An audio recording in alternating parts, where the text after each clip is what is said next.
유튜브로 읽는 박정희 전기 10권 10월의 결단 4가지 얼굴의 대통령.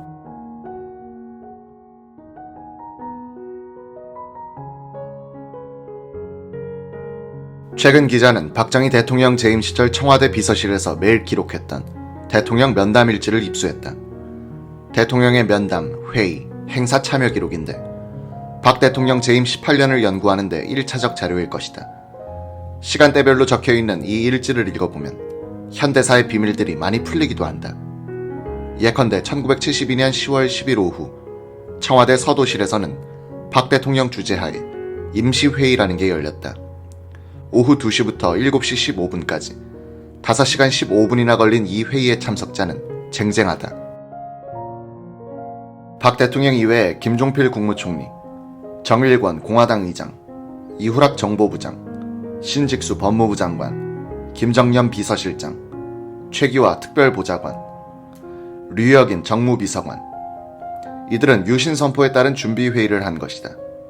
유신과 계엄령 선포를 오는 10월 17일에 하기로 최종 결정한 것도 이 회의였다. 1972년 10월 11일의 일지를 보면 박 대통령은 오전 11시 35분부터 15분간 노재현 육군참모총장을 불러 유신 선포에 따른 계엄 준비를 지시한 것으로 추정된다. 노 총장은 계엄사령관에 임명될 사람이었다. 이날 박 대통령은 오후에 김정년 비서실장과 강재천 의전관 그리고 민환기 주치의를 데리고 승용차 편으로 고향 경북 구미의 큰영 동희씨 상가에 도착 조문했다. 그날 밤을 구미전자수출공단 숙소에서 보낸 박 대통령은 다음날엔 큰영의 영결식과 하관식에 참석했다가 자동차 편으로 귀경했다. 헌정을 중단시킨 제2의 쿠데타인 유신 선포를 사흘 앞둔 10월 14일 박 대통령은 오전 10시부터 2시간 30분 동안 청와대 지하 회의실에서 유신 선포 최종 점검 모임을 가졌다.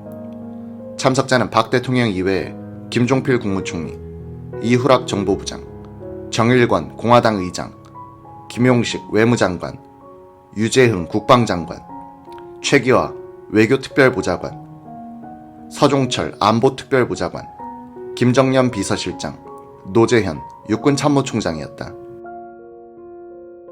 유신 선포 하루 전인 10월 16일 박 대통령은 오후 1시 23분부터 25분 동안 강창성 육군보안사령관을 불러 유신 선포에 따른 준비를 지시했다. 1972년 10월 17일은 박정희 대통령에게는 1961년 5월 16일과 함께 운명절인 날이었다. 이날 그의 행적을 청와대 접견일지를 통해서 재구성해본다. 박 대통령은 오전 9시 30분에 김용식 외무장관을 불러 곧 발표할 유신 조치에 대한 외무부의 대책을 지시했다. 일본과 미국 대사에 대한 공식 통보도 지시했다. 박 대통령은 오전 9시 40분에 서도실에서 최기화, 박진환, 박정홍 씨 등 특별보좌관 회의를 소집하고 유신 조치에 대해서 설명했다. 이 회의 도중 이후락 정보부장, 김용식 외무장관, 김정영 비서실장이 긴급 보고를 하기 위해 박 대통령을 몇 차례 집무실로 모시고 나갔다. 박 대통령은 오전 11시 25분부터 김정년 비서실장, 이후락 정보부장, 김용식 외무장관, 김종필 총리, 정일권 공화당 의장과 점심을 함께하면서 오후에 발표할 비상조치를 논의했다. 이날 특이한 것은 오후 3시 11분부터 34분간 신범식 서울신문 사장이 박 대통령을 만난 것과 그의 뒤를 이어 공화당 차지철 의원이 20분간 박 대통령을 만나고 간 사실이다. 두 사람은 이 무렵 박 대통령을 공사석에서 자주 만났고 곧 중요한 역사적 사건에 연루된다.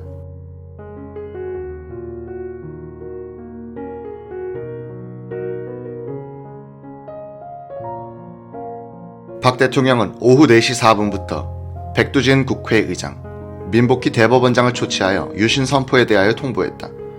곧 계엄사령관이 될 노재현 육군참모총장도 다시 불렀다. 이날 오후 6시부터 37분간 대접견실에서 있었던 비상국무회의는 국회 해산, 헌법 효력 중단을 결정한 대통령의 뜻을 받아 전국에 계엄령을 선포하기로 의결했다. 유신 선포 다음 날인 1972년 10월 18일에도 박 대통령은 바빴다.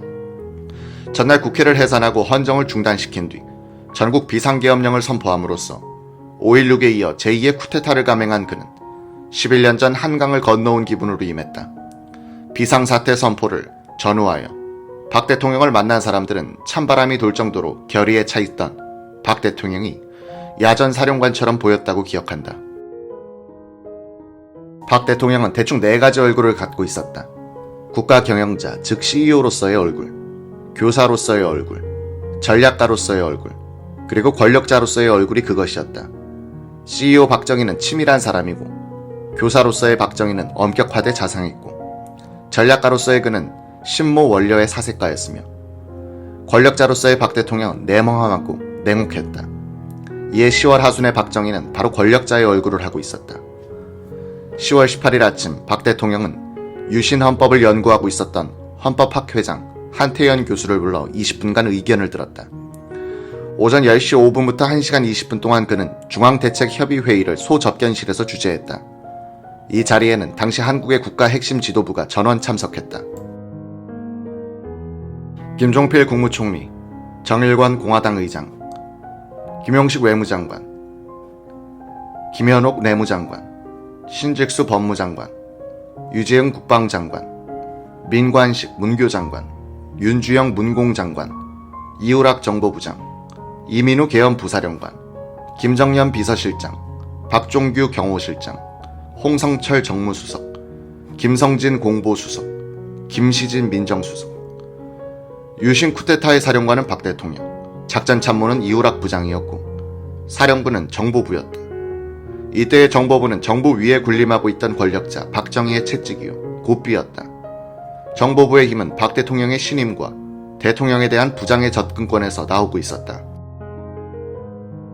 따라서 이날 회의도 이우락 부장이 주재하다시피 하면서 각 부처의 대책을 점검했다. 회의가 끝난 뒤 박 대통령은 이 부장, 김 총리, 정 의장을 따로 만나 은밀한 이야기를 25분간 나눴다.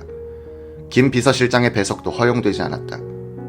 이날 오후 4시부터 약 30분간 박 대통령은 전군의 주요 지휘관 53명과 유재흥 국방장관, 노지현 육군참모총장 겸 계엄사령관, 최세인 1군 사령관, 박원근 2군 사령관을 불러 비상조치의 배경을 설명했다. 총구로서 장면 정부를 뒤엎고 정권을 잡았던 박 대통령은 권력의 기본이 군대라는 것을 한시도 잊지 않았다. 박 대통령은 이날 오후 6시 47분부터 9시까지 궁정동 중정사무실, 즉 11.6의 무대가 되는 안가에서 저녁을 먹었다. 참석자들은 백두진 국회의장, 김종필 총리, 정일권 공화당 의장, 장경순 국회 부의장, 김용식 외무장관, 이병희 의원, 이우락 부장, 김정연 실장이었다. 박 대통령은 다음 날에도 중앙대책회의를 주재했다. 그는 일본 대사를 초치하여 비상조치에 대한 배경을 설명해줬다. 오후 4시 사위인 한병기 의원이 찾아와 50분간 장인을 만나고 갔다. 한 의원의 부인은 박 대통령과 첫 부인 김호남 여사 사이에서 난 박재옥 씨였다.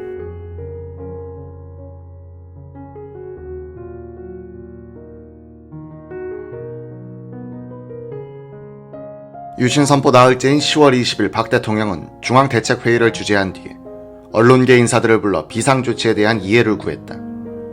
합동통신사장 이원경, 원로 언론인 설국환, 기자 출신 정치인 서인석, 동양통신기자 심현석, 그리고 이환희 문화방송사장이 불려왔다. 박 대통령은 또 내무장관, 서울 부산시장과 지방의 지사들을 저녁 식사에 초대해놓고 비상조치를 설명해주었다. 10월 21일 필립시 하비브 주한 미국 대사가 오후 7시에 박 대통령을 찾아와 닉슨 미국 대통령에 친서를 전달했다. 닉슨 대통령은 이 편지에서 내정 불간섭 원칙을 천명하면서도 한미 동맹 관계상 이번 조치에 대한 양국 간의 사전 협의가 없었다는 점에 유감을 표명했다. 하비브 대사는 3시간 동안 박 대통령과 깊은 대화를 나눴다.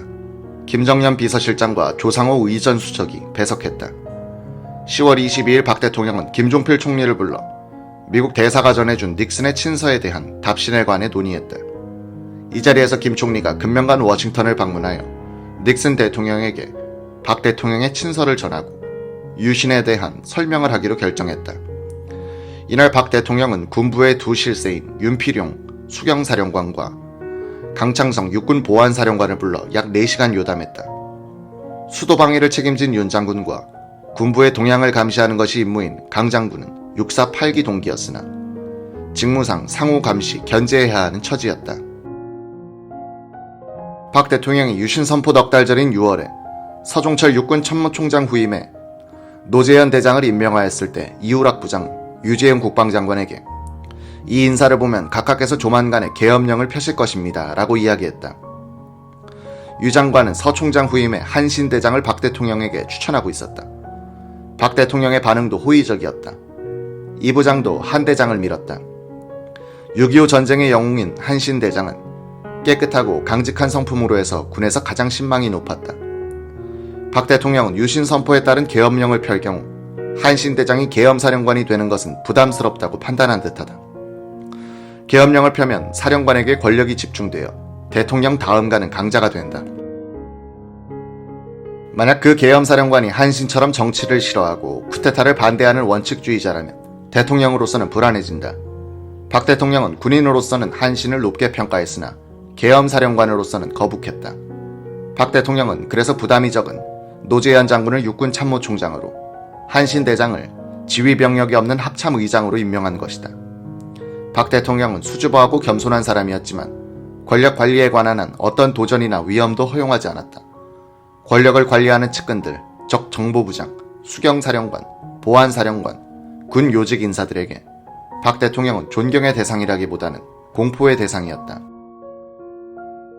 유재영 국방장관이 유신 조치에 대해서 공식적으로 사전 통보를 받은 것은 김종필 총리가 유 장관을 총리실로 오게 한 뒤 며칠 뒤 발표될 비상조치를 설명해 줄 때였다고 한다.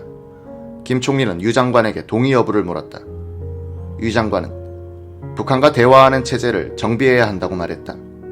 군부의 책임자가 비상조치에 동의해 준 셈이었다.